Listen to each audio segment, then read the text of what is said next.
Hello everyone, how are you?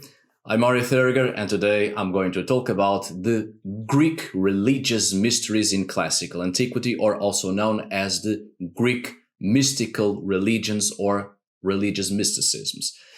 I'm doing this mainly because classical antiquity continues to be a very important and a very useful theme in my work as an archaeologist, apart from YouTube and Patreon. Also, when I was taking my degrees in history and in archaeology, I had several classes concerning Roman and the Hellenic classical culture. I've learned quite a bit and I want to share the knowledge with you. And I have made many interesting acquaintances. The best relationships I had with professors was precisely with professors of classical archaeology, but also classical philosophy. So I kind of want to dedicate this video to them as well, especially a professor of mine. She and I had a pretty good relationship. It doesn't matter. This is not about me. Anyway, I have made a couple of acquaintances and some friends, and today some of them are behind organizations that aim to not only reconstruct religions of classical antiquity, but also reconstruct the religious mysteries. But concerning the mysteries, especially Greek ones, the Greek mysticisms, it isn't easy to reconstruct as we have little left to hold on to. They were not called mysteries for nothing, as they were practiced in secrecy, precisely because the initiates were sworn to secrecy. So there's little left. And I want you to understand that because this is applied to every other neo-pagan manifestation, religious manifestation, due to the lack of an organized religious structure in ancient pagan societies, due to the lack of holy books, lack of an organized priesthood, and a wondrous variety of several systems of belief that composed the folk traditions without concrete foundations on specific religious canons. Well, because all of this, neo-pagans have a hard time trying to reconstruct ancient pagan religions and belief systems. So what happened, especially in the late 19th century and the early 20th century, was neo-pagan movements relying on mainly monotheistic Abrahamic religions and the religious structures of such religions and apply them to neo-pagan religious manifestations. This creates a very curious and also a very special problem because neo-paganisms end up becoming a paganized branch of Abrahamic religions. So in many aspects, they are pagan simply in name. Take the example of the neo-pagan religion Wicca. Its creator, Gerald Gardner, took inspiration on Margaret Murray's thesis and the idea of a coven and witchcraft being a prehistoric religion. Her work, even though being quite interesting, it's wrong on several aspects and does not, in fact, portray the historical truth. And I have discussed this on another video, so there's no point in repeating myself.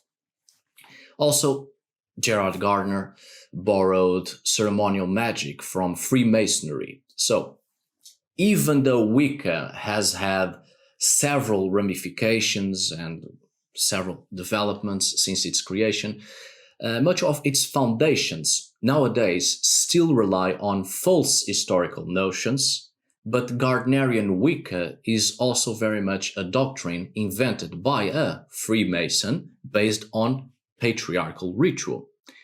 And because Wicca was one of the very first and, let's say, the strongest neo-pagan religious manifestation, it served as the new foundation of several other neo-pagan religious manifestations and movements that came after.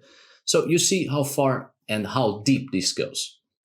Then we end up with neo-pagan religious manifestations, which in great part have their foundations on Freemasonry and patriarchal ritual, but also on monotheistic Abrahamic religious canons which do not portray at all the historical truth when it comes to paganisms of the past.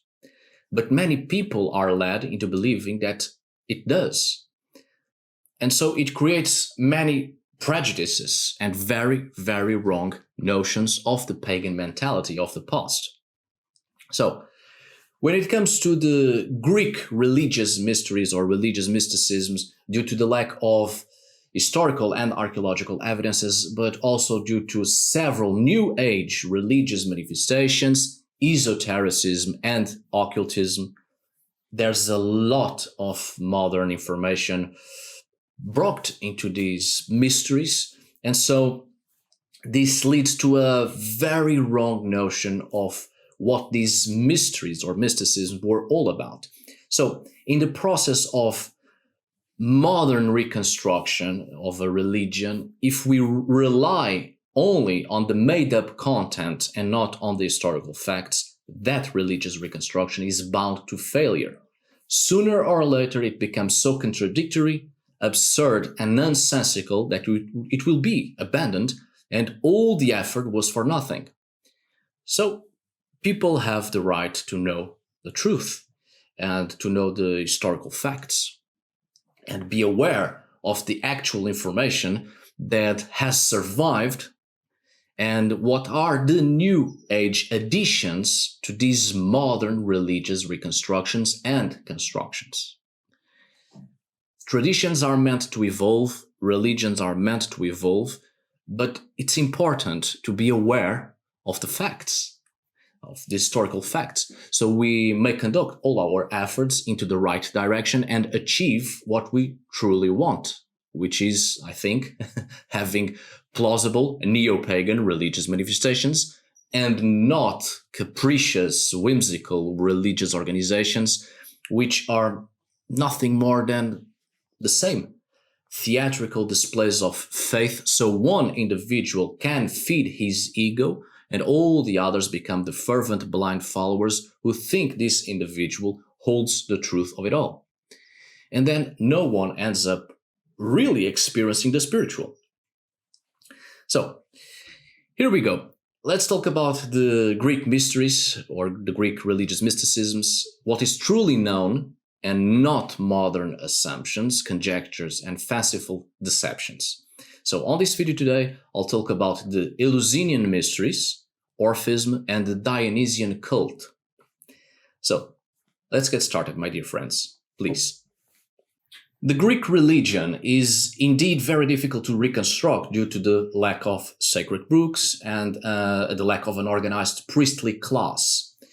In addition, it is necessary to eliminate late documentation in order to stop seeing it as a religion unified by a single pantheon, because in the Hellenic cultural world, neither in terms of religion nor in political terms, there was ever a union, since ancient Greece was composed of different city-states with many cultural differences and customs and traditions of their own.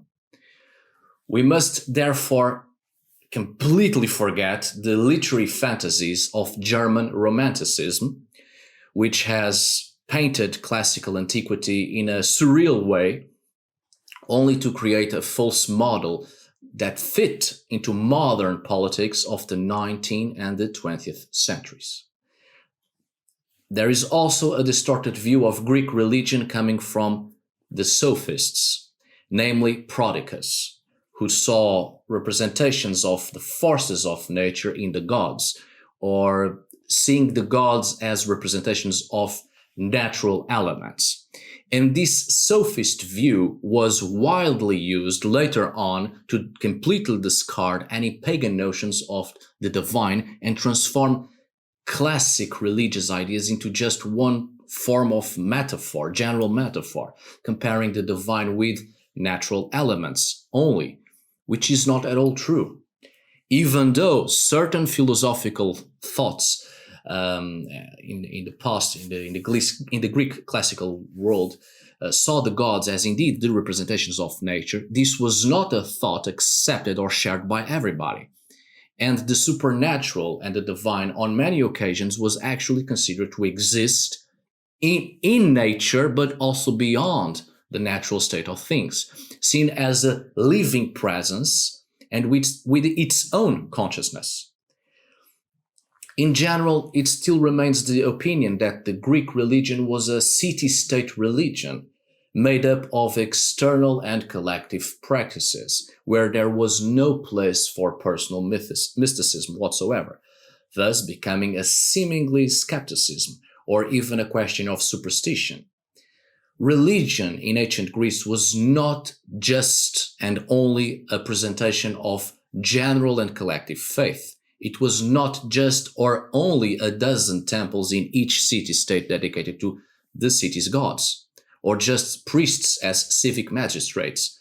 And on certain days of the year, citizens would gather in front of the temple for a solemn sacrifice and hymn chants in honor of a deity, with an official character, in order to obtain the favor of the deity for the good of all or the benefit of the whole. Religion in ancient Greece was much more than just that. Even before Plato, there was a profound personal religion, several belief systems in which each individual was not obliged to give official worship or follow solely the religious norms of the place where he lived, but he could also demonstrate his faith in a more personal environment, domestic environment as well, personal religion, personal mysticism, even have a specific group and places of worship and devotion, and have other types of beliefs and presentation of very different cults. So there was indeed personal religion as well, personal mysticisms as well. There was time and space for personal mysticism. There were mystical currents, and the cult of the divine did not have to be only to obtain favor from that divine, but also or only to resort to the divine to obtain union with that same divine. In the sense of transforming moral consciousness and transcend the physical. Therefore, it is important to take into account cases of personal mysticism. And mind you that I am not applying the term mysticism as a form of trying to explain a vague and unclear religious or spiritual belief, which is nowadays often associated with a belief in the occult. I am applying mysticism in its original sense, as being the belief that a union with a deity is possible. As I said, the transformation of the moral consciousness, often by the use of, for instance, meditation, yoga, among other ways of altering the moral conscious, as a spiritual form of obtaining knowledge through contemplation.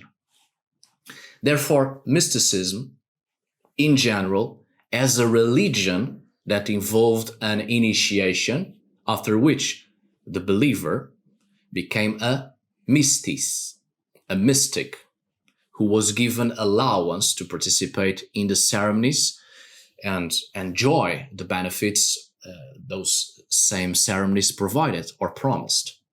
Not in terms of salvation, which is a concept that is never really mentioned in the mystical religions of ancient Greece, right? But actually in terms of euphoria, in the sense of pleasant ecstasy that leads to happiness. These mysticisms and the mystics were many and varied throughout the Greek world, and not only on the continent, but also on islands and even in the colonies of southern Italy. Therefore, mystical religions or religious mysticisms had a great impact throughout the Greek cultural world and even influenced other cultures. But let's just take care of the mysteries that were of special importance. Let's look at some of these mystical currents, please. So let's start with the Eleusinian Mysteries, of which we have a lot of historical and archaeological sources when compared to other religious mystical currents, but that unfortunately doesn't mean that we know a lot about these mysteries. It just means that we know a little bit more about them than all the other religious mysteries or religious mysticisms, which is not very reassuring, I'm well aware. As the name suggests, Eleusinian Mysteries, the mystical religious manifestations that took place in the city of Eleusis, not very far from Athens. Although there are many books by many authors with interesting details about this religious manifestation, the truth is that what is truly known about it is almost nothing. This lack of information about the Eleusinian Mysteries is perfectly understandable due to its secret character that has been carefully maintained for many centuries, despite having been celebrated every year for almost 2,000 years. Pay close attention at that. Almost all Athenians apparently were initiated into these mysteries, and with the importance that this religious manifestation gained over the centuries, it ended up also being extended to other Greeks and finally even some Roman emperors, such as Antoninus Pius, as an example. Well, they were also initiated into these mysteries. So many people ended up being initiated into these mysteries, and you would think surely someone would have said something about it. The curious thing is that the initiates were sworn to secrecy, and well, they actually kept their secrets. Of course, a few have broken their vows, which were generally the Christians in a later period, namely the newly converted Christians, of course, who turned away from the mysteries they had sworn to keep in secrecy. Although personally, I would avoid taking such accounts as primary sources of information about these mysteries, because from the point of view of Christians who had previous contact with these mysteries before converting to the new religion, much may have been altered and not corresponding to the truth in an attempt to create a denigrating image of these mysteries. In fact, the Eleusinian Mysteries only came to an end precisely because of Christianity, which physically destroyed the sanctuary where these mysteries were held and performed.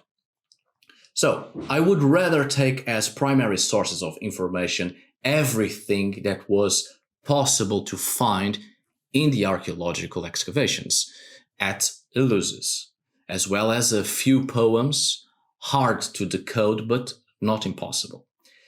But it's also important to say that the secrets of these mysteries were well kept because, unlike other religious manifestations, the Eleusinian Mysteries were not portable. It was not a portable religion, meaning it was not a religious phenomenon that spread into other areas as it normally happens with various religions, cults, and belief systems. But instead, the mysteries, the Eleusinian Mysteries, were kept in the city of Eleusis. Those initiated into these mysteries had to physically come to the sanctuary at this city. There were no representatives of this religion in other places, no missionaries, nothing at all, which makes this religion quite special, but at the same time it was its undoing. So much secrecy and so much exclusivity that almost all of it is completely lost to us. We know that there were some specific conditions to be accepted in these mysteries, such as knowing Greek, how to speak Greek, to understand what was said in essential parts of the ceremonies, and to be free from the crime of murder. There is still no agreement regarding the origins of these mysteries. Some authors attributed Egyptian origins to them. However, the latest archaeological excavations demonstrated that not a single object of such origins, Egyptian origins, was ever found in Eleusis. Some experts have proposed that perhaps this religious current came from Crete. However, I do not agree, at least in archaeological terms, and possible architectural structural influences and even artifacts found in here, since the Telesterion, the Telesterian's primitive plant is Mycenaean and not Minoan. The Telesterion, as you know, is the initiation room or hall, the most important part of the sanctuary, I would say. I would even say the sanctuary itself, where the initiation ceremonies took place, right? It is not known for sure when and where these mysteries began. In fact, if we only focus on literary sources, we would not be able to go back to the date of the beginning of the mysteries beyond the 7th century before the Common Era, as this is the time of the composition of the oldest text that refers to the Eleusinian Mysteries, which is the Homeric hymn to Demeter. Demeter, the goddess of the harvest and agriculture and fertility. That's why I said earlier that this religious manifestation lasted almost 2,000 years. Most studies in relation to these mysteries focus only on literary sources, and hence it seems that these mysteries lasted almost 1,000 years, when in fact they lasted for almost 2,000 years. Archaeology has given us a lot more data and a lot more information. And as I said earlier, the primitive or the oldest plant of the sanctuary is Mycenaean. So we are talking about influences from a Bronze Age civilization that developed over a period of approximately the 1600 to the 1100 before the Common Era. However, the poem I spoke about earlier should be taken into account because it narrates the facts that led to the institution of these mysteries. Pluto or Hades, depending on the translations and the periods, of course, the god of the infernal realm of the underworld, kidnapped Persephone when she was picking flowers with her companions, the nymphs. Her mother, Demeter, wandered the land for 9 days without eating or drinking, with torches lit in search of her daughter. On the 10th day, Helios, who sees everything, revealed what happened. And Demeter, quite angry, shuns from the Olympian gods and, disguised as an old woman, arrives at Eleusis, at the city of Eleusis. Invited by the king's daughters, she accepts his hospitality and becomes the nurse, or the wet nurse, right, of the monarch's son. But one night, the queen surprises her in the act of holding the child in the fire to become immortal. And the goddess, angry again, reveals her true identity and tells them to build a temple for her. As soon as the temple is completed, the goddess encloses herself in it. Then the fields stop producing and Zeus finds himself in need of having Persephone called back, but her husband, Pluto or Hades, had been careful to feed her pomegranate seed, so her return could not be final. She will only be able to spend 2/3 of the year with her mother. And then Demeter granted the Athenians two great benefits, agriculture and the mysteries themselves, which in turn the Athenians transmitted to the others. Now, we only have a more concrete and secure knowledge in relation to these mysteries in relation to their public observance, the public displays that were observed. We only really know what was going on abroad, namely in Athens.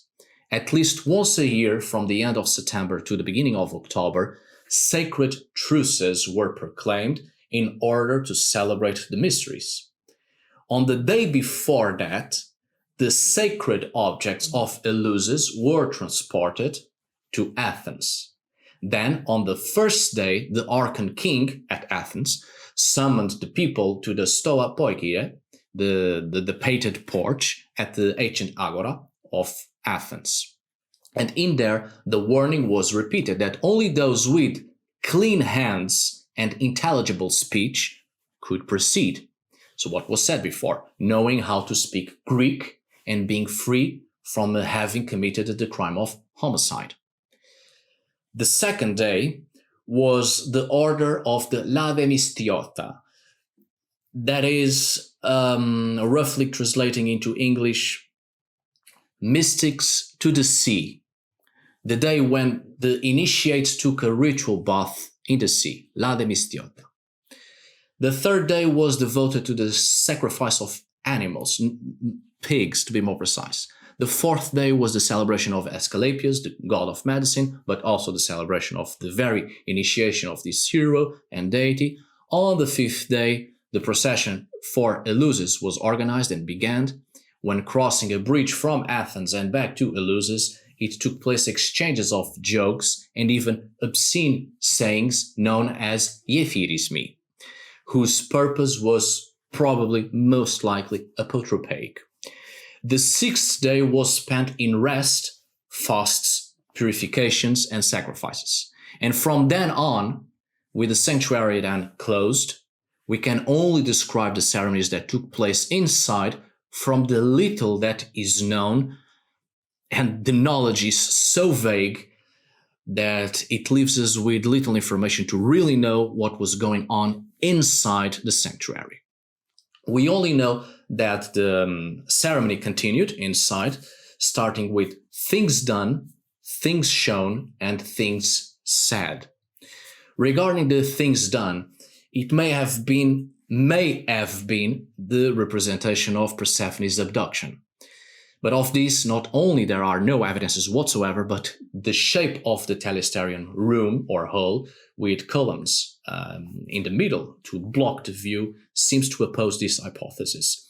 So it would not be a representation or reenactment of a myth, not a public display, which happened quite often actually in many religious ceremonies. The need for the reenactment of myths, especially of creational myths, to invoke and direct the creational and life-giving powers and energy described in such myths, and direct those powers and that energy towards the society of the living, to propitiate life and fertility within the world of the living. But the mythical reenactment of the kidnap of Persephone, if it was indeed performed in the Eleusinian Mysteries, it was something solely for those inside the sanctuary. So it's really only speculation based on later literary sources.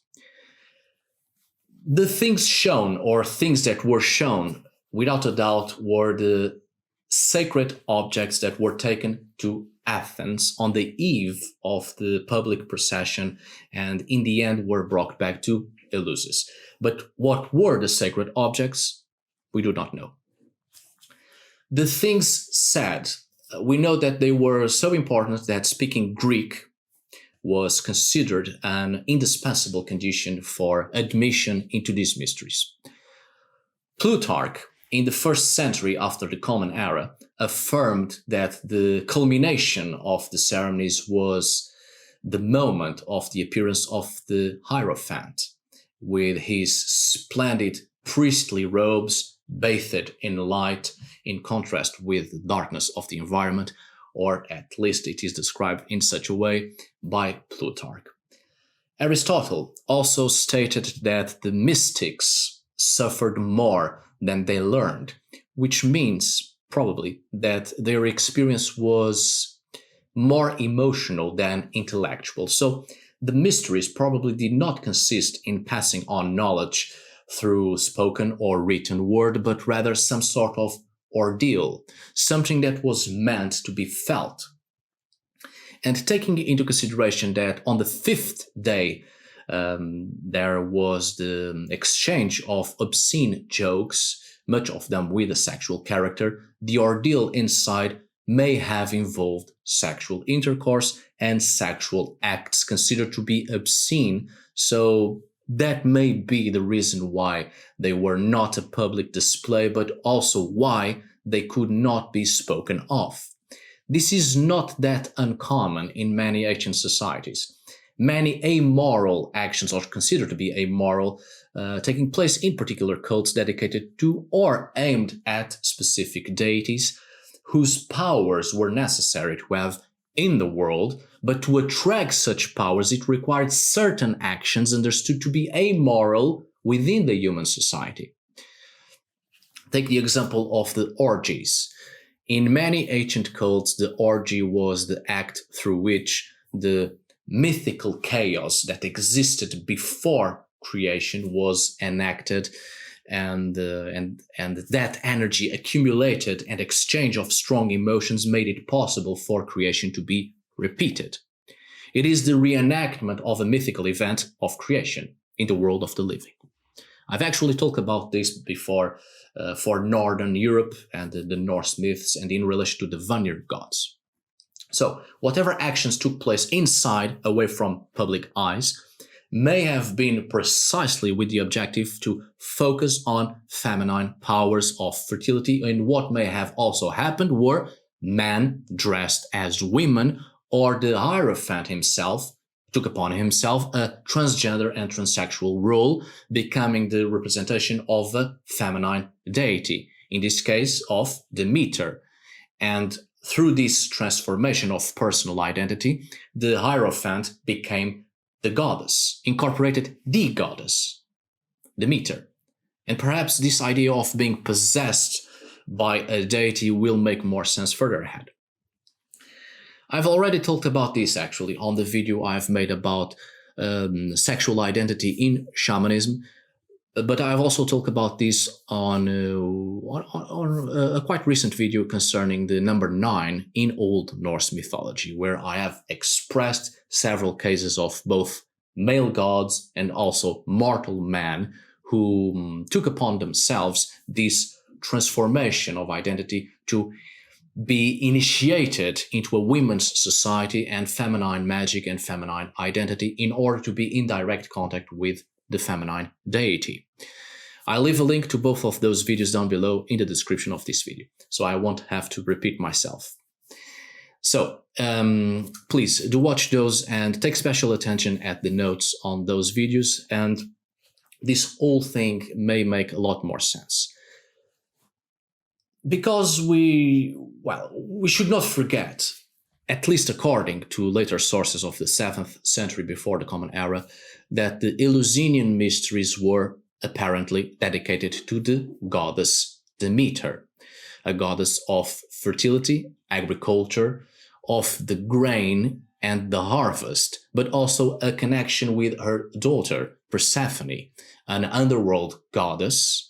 And the underworld, in many mythologies, including Norse mythology and the link with the number 9, please watch those other videos. Well, the underworld is always a realm governed by many female deities who keep ancient secrets and ancient knowledge, and there's always either a male hero or male god trying to reach these goddess figures to acquire knowledge from them, and what often happens as well is the male character having to become a woman to acquire this knowledge, because this feminine primordial knowledge is often given to women and women alone, and not to men. And so for men to have access to a sacred feminine society, they must transform themselves. They must take on the role of becoming women and change identity in order to be inserted into a women's cult and society. This is not unheard of. And as I said, I'll place those videos down below in the description, as well as by the end of this very video, why not, after the bibliography. Anyway, moving on to the next mystery.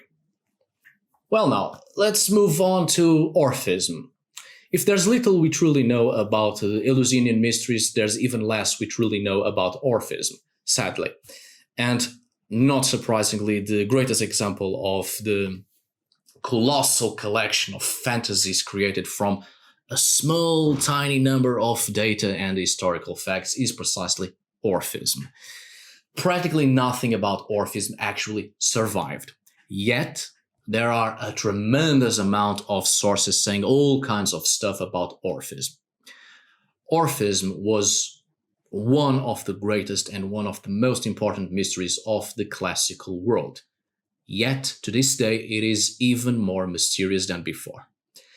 This is yet another case in which, for many long decades, more importance was given to late documentation, but with the development of modern archaeology, the very few old and certain data have been revalued, but very little remained. The first major problem we encounter is the relationship between Orpheus, the poet, with the sect or cult that derives from his name or from him. The oldest literary sources reveal the power of the poet's song over the forces of nature, which is quite curious.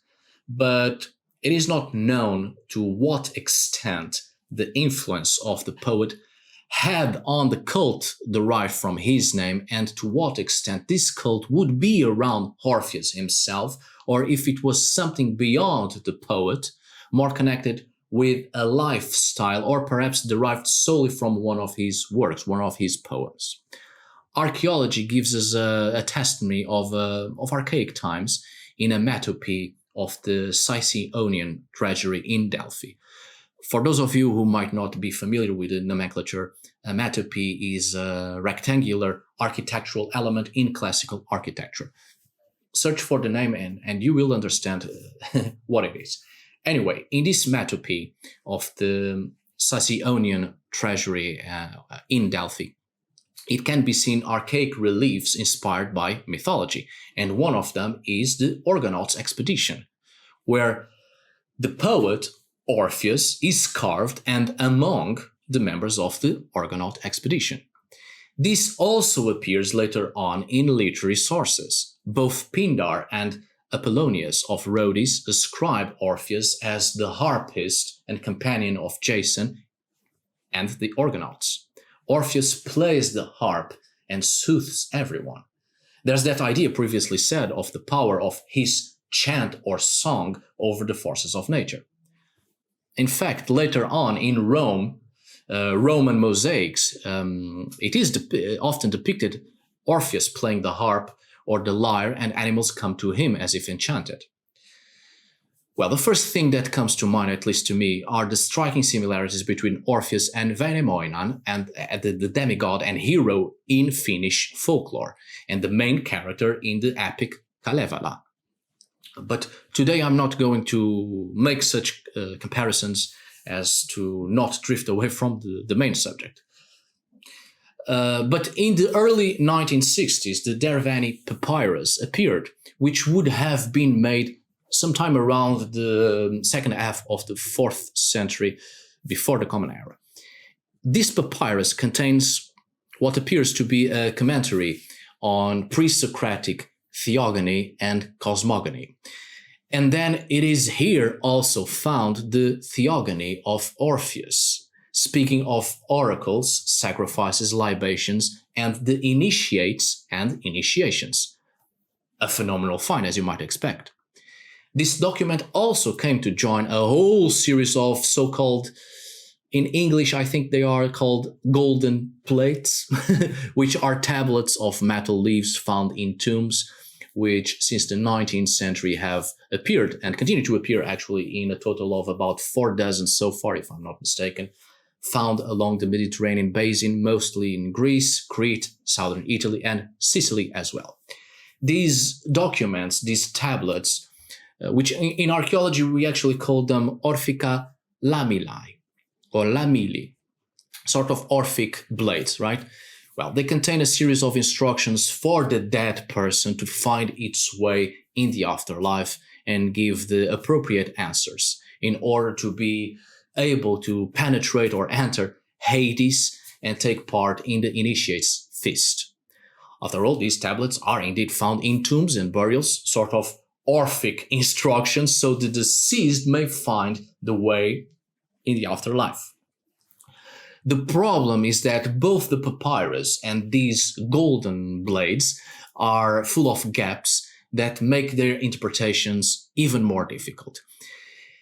Its connection with either Orphism or with the Bacchic or the Dionysian rituals is even more difficult to make any connection or meaning. So, to safely establish any connection.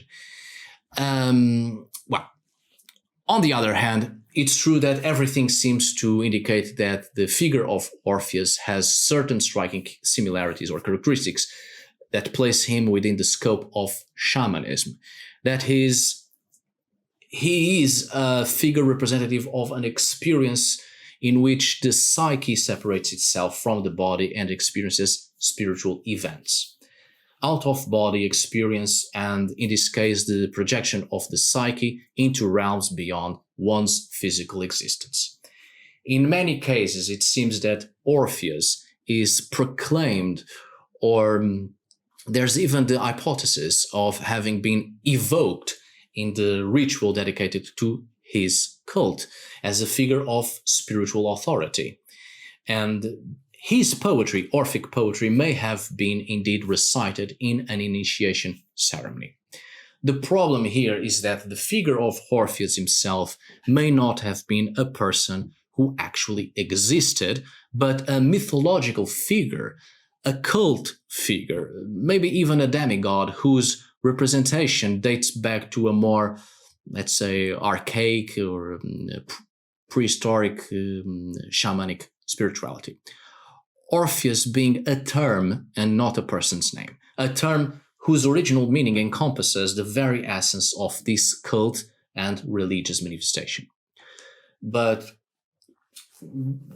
at least we know some practices and doctrines within Orphism that are quite interesting and should definitely be taken into consideration, such as abstaining from bloodshed. So it would be a religious manifestation in which there was a refusal to kill and shed blood of any sort. Vegetarianism is also present as a practice and doctrine of Orphism, which makes sense in relation with the previous factor. There is also the understanding that the body is the prison of the soul. And this is particularly interesting also because it goes in line to what was said earlier in relation to shamanism. So it may have been a religion in which the experiences of the psyche, separated from the physical body, were perhaps the main focus.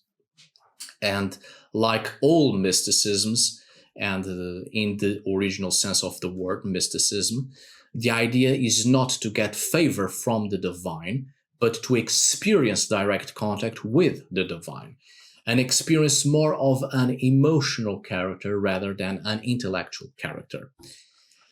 And another aspect of Orphism was the belief in the purification of sin by means of certain rites in this world and in the next, or so Plato later on tells us, which leads us to suppose that they accepted transmigration from an early age. Although we have to be careful with this, the idea of transmigration of the spirit or the soul or the conscious is not really documented before classical times, nor during them actually. This issue becomes even more complicated if we take into account the simultaneous existence of another sect that has many similar points with Orphism, and that was Pythagoreanism. In fact, Orphic poems were even attributed to members of the Pythagorean school. Among the similarities, we must point out the practice of abstaining from certain foods, ritual purification, the doctrine that the body is the prison of the soul, and finally, the belief in transmigration. So, to what extent one has influenced the other, it is not possible to perceive. But there are important differences, of course. Pythagoreanism is reinforced by a philosophical system, and Orphism is not. Their god is Apollo, while that of Orphism is Dionysus. Pythagoreanism is of an aristocratic character and not popular like Orphism.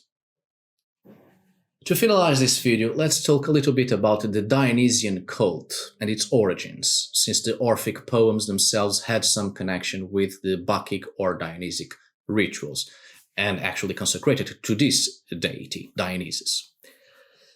The Dionysian religion was actually very foreigner and strange to the Greek mentality of the past. In fact, if it still existed today, it would be considered even stranger and illegal for almost everyone on the planet nowadays. In ancient Greece, the Dionysian cult and its rites were considered barbaric and severely punished if people were caught performing or participating in this type of cult. We have a good example in the literature about King Pantheus, king of the city of Thebes, who, for opposing the practice of this cult in his country, he is punished by the god Bacchus or the god Dionysus in the most cruel way.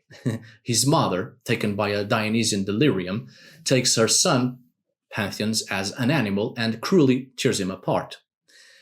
We can read this in the Bacchae, or Bacchae, written by Euripides, which is one of the best documents we have for studying such a religious manifestation. This religious manifestation is not as old as the ones we saw earlier.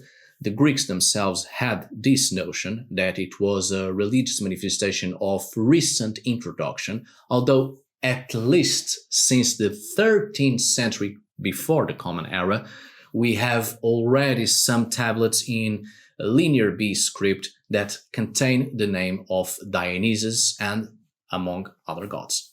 So it is a deity that would have been in the archaic and classical Mediterranean world for a long time, actually. But the ancient Greeks themselves considered the Dionysian cult as something from outside, foreigner, and strange and quite new to their religious traditions. The Bacchic mysteries, or the Dionysian mysteries, became the most widespread in the entire Greek and Roman world, from the Black Sea to Egypt and from Asia Minor to southern Italy. And their celebration has been documented since the 5th century before the Common Era until the 4th century of the Common Era.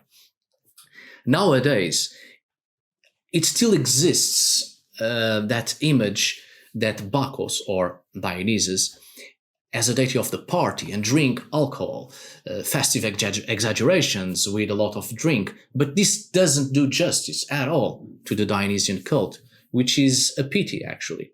This deity was accompanied by a mythical procession of satyrs and Maenad, also known as the Bacchae or Bacchae, who were nymphs who followed and worshipped Dionysus and were part of the cult of Dionysus, or the cult of Bacchus in Roman mythology, of course, who were known as completely wild and insane, who were unable to have a clear reasoning thought since they were in constant Dionysian delirium. And they dressed in animal skins over a sleeveless tunic with therses and snakes in their hands.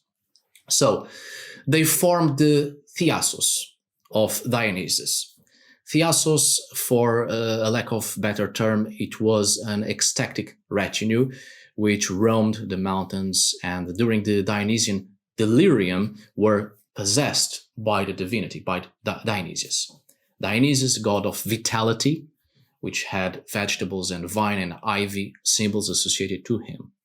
His devotees worshipped him in a wildly and frantically manner. Every 2 years, in winter, a group of women, barefoot and with very few clothes, actually, half naked, to the sound of the music of drums, the beating of drums, went up the snow-covered mountains, ran and danced over them. And then, at the height of their delirium, they would catch a wild animal and tear it apart. In later times, the victim would have been a human victim, which is in fact referred to in the myth of Pantheus spoken before, that actually gives us precisely indications of a human sacrifice in the Dionysian cult originally. Well, the victim was consumed, uncooked, simply raw, completely raw. Thus, the vitality of the deity was acquired, and the Dionysian ecstasy was attained. Therefore, there was a momentary alienation of the practitioner's personality and even psyche, which was replaced by that of the god. Dionysus would take possession of the practitioner. So once again, this reminds us of the figure of the Hierophant in the Eleusinian Mysteries and the possibility of being possessed by Demeter or even by the goddess Persephone. Although in the case of the Eleusinian mystic religion, the Hierophant probably played the role of the female deity, whilst in the Dionysian cult it is quite clear that the god himself would take possession of its devotees. These celebrations of the Dionysian cult were practiced in the high mountains of Greece, mainly in the Parnassus. This kind of ceremonies, these frenetic dances were not allowed inside the cities. Athens, for instance, as an example, limited itself to sending a group of bacchantes or maenads, or the worshippers of Dionysus, send them away from the city into the mountains and away from anyone's eyes, never consenting to this cult within its walls. Even though it was something strange, even considered barbaric by the Greeks themselves in the Greek mentality, and severely punished if someone was caught in the act, this cult and its rituals were allowed nonetheless, because the bacchantes, the maenads, the devotees, and the worshippers of Dionysus were possessed by the divinity and revealed knowledge. They revealed knowledge coming from the deity. So this cult was allowed out of sight because it was useful. Athens and eventually other cities ended up instituting splendid annual festivals, of course, 4 annual festivals to be more precise, in honor of the deity, but later on, but with an entirely diversified character, not at all linked to its original frenzy, ecstasy, and delirium characters. The Dionysian cult was violent, it was considered barbaric and strange, so progressively all this violence, all this violent and dangerous character was removed from the cult, sort of muffled, modified, and eventually incorporated into the official cult, into the official displays of faith later on. Alright, my dear friends, I do hope you have enjoyed this video. I hope you found it useful and entertaining. I was also going to talk about the oracle at Delphi, because Dionysus was admitted eventually in the sanctuary of Delphi, where the representation of the deity would remain there for 3 winter months. So we see here the importance of this deity's oracular and prophetic character. But I would have to extend this too much, and the oracle of Delphi does not actually enter in the mystical religions of ancient Greece. In fact, it is the exact opposite. While mysticism had a more emotional character, the oracle of Delphi and other such religions and displays of faith do not enter in mysticisms, but rather in legalisms. That is the display of faith as an effort to win the favor of the gods, fulfilling their precepts. That is why the oracle of Delphi, or at Delphi, and other legalisms will have to wait, and I'll speak about them on another time, on another video. As you might imagine, I have greatly synthesized this subject concerning the 3 major mystical religions of ancient Greece, or the religious mysticisms, but I hope this may have opened up your appetite for the subject, so to speak, and that you may continue to delve into this subject. And be careful with all the gibberish out there concerning the Greek mysticisms and the religious mysteries. Thank you very much for your time. Thank you for watching. And as always, tack för idag. Thanks for today. Obrigado por hoje.